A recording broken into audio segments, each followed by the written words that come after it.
Hey everybody, Queen D. Michelle here, and welcome to Moving Inward and Onward. I appreciate you stopping by. This week, we move onward. We'll move into chapter 6 of my book, Considerations, A Guide for Moving Abroad. It's entitled, Consider Healthcare. When I moved to Lakeside almost 4 years ago, I didn't have insurance, health insurance. I hadn't had health insurance for a while, not ever since the COBRA ran out after a year of retirement. I couldn't afford coverage and was penalized for not having the insurance I couldn't afford when I filed my taxes. Just another reason why I live abroad now. Mexico ranks amongst the top 5 countries with the best health care for retirees. And I can attest to people who come here not only for dental work, but for surgeries and stem cell therapy. When I first arrived, I had a credit card with $500 on it, which is 10,000 pesos. And I deemed that my insurance card. I did, very soon got up under a doctor and a dentist and had those initial exams and blood work done. And I paid out of pocket for that with that card. I am and was in fairly good health, and I don't have any pre-existing health conditions. And I was very fortunate that no hurt, harm, or dangerous condition took place when I wasn't truly covered. Being a permanent resident of Mexico, I'm eligible for the universal public healthcare program called Instituto Mexicano de Seguro Social, IMSS. Expats holding permanent or temporal visa status can purchase the insurance for a modest fee, depending on age. I will leave the link in the description to access IMSS if you're interested in knowing more about that. Hey, but understand, public in Mexico is not like a public hospital in the States. In a Mexican public hospital, there is no bedside care. There's no bedside support. If you've had surgery or something like that, there's no one to bring you water, if needed. There's no button to push to call a nurse in a public Mexican hospital. And there's no one to bring you food. There's no food being made and served during the day. You will also have to provide your own linen and towels, pillow for your bed. And also, in order to get blood, say if you needed surgery, you would need friends to donate blood to replenish the bank. And there are so many restrictions for who can give blood. It's extremely strict on who can actually give blood, and the lines are long because they only take so many people a day. It's kind of crazy. Imagine trying to round up friends, eligible friends, to go stand in line and give blood for your gallbladder surgery.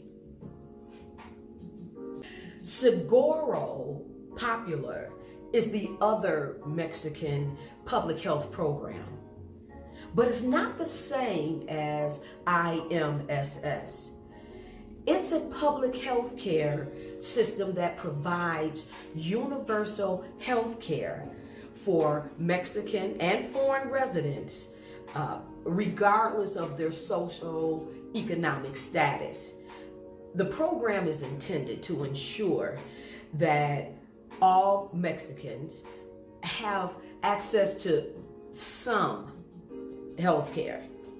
Basically, it's set up for the poorest of the poor. Seguro Popular has changed since the writing of Chapter 6 3 years ago, and I'm not versed in what those changes are.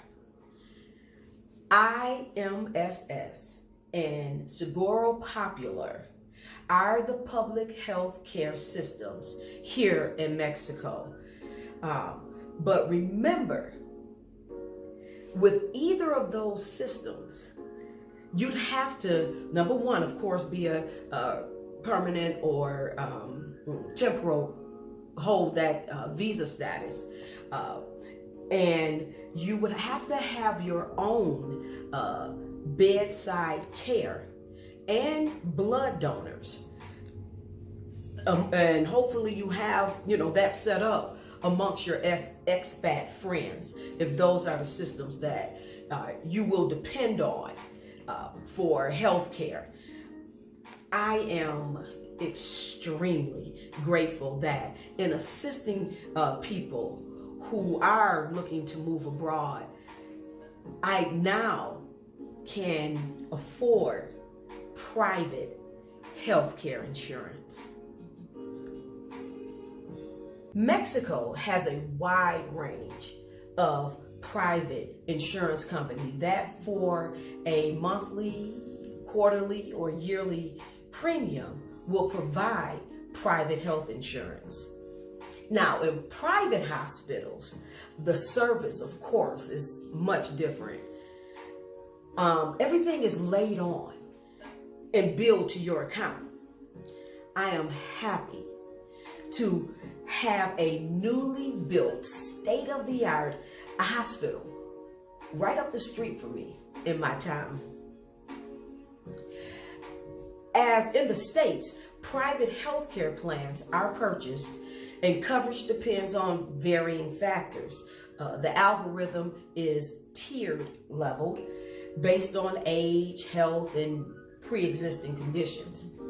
My plan was purchased from a long-standing, reputable insurance company right here in my town. Everyone's health situations and circumstances are unique unto themselves, and so will your health insurance be the same. Now, for a bit of transparency here, I'm 58 years old with no pre-existing conditions and fairly good health. My private health insurance with GNP Seguros is this. I pay $2,000 a year, $150 a month for private health insurance. Full coverage, which covers me here and in the States. Now, there are some conditions that are not covered for the first 2 years, but I don't have any of those on my radar anyway. Oh, and there's a $1,800 deductible. But after that, I'm fully covered. It's a good plan. I am grateful, so grateful, to have affordable private health insurance. I'm years away from Medicare, and I can't begin to attest to how it's managed and used here in Mexico by expats. Now, see, even though I'm a Mexico resident, I'm still a U.S. citizen. So when the time comes, I do want my benefits, okay? So I'm very confident that when that time comes, that I live in a community that will assist me in navigating that arena. Because just the other day, I came across this article in the Lakeside local magazine, how to use your Medicare benefits in Mexico. Look at this, okay? This advertisement. And it says here, Part A and Part B do not cover worldwide emergency and urgent care the way Medicare Advantage Plan Part C does in Mexico. We will go into detail on how Part C works and answers your questions. It's a seminar, y'all. So I have every confidence in the world when the time comes for me to know about Medicare and how to retrieve my benefits, you know, on top of my private insurance. I'm gonna get it. My final say on healthcare is this: to receive private or public healthcare here in Mexico, you have to hold either a temporal or permanent visa status.